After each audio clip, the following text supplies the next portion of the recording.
So let's get into a suburb that's actually under $750,000 still. And I find this incredible because, I mean, you can even go to somewhere like Perth or Brisbane now, and I mean, you're not picking up anything that's even half as good as this, but in Melbourne it still is, and that suburb is Braybrook.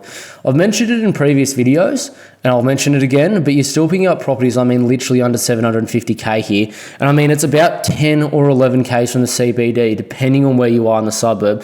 So to give you an idea, that's the equivalent of about Ashfield in Sydney, and I mean, Ashfield's like, what, 2.2 million or something at the moment? It's something like that. I know it's definitely over 2. But look, Braybrook was historically, and especially the pre-2000s, the Bronx of Melbourne. You had about, I mean, roughly, look, about 60% of the suburb was public housing. Almost all of that has been sold off. It's actually about 17 to 18 at the moment. But the thing people don't realise is, of that percentage of public housing, about 8 to 10% of it is actual aged public housing. So it's not really like your dodgy, derelict, crime-threatened public housing you get in a lot of other areas.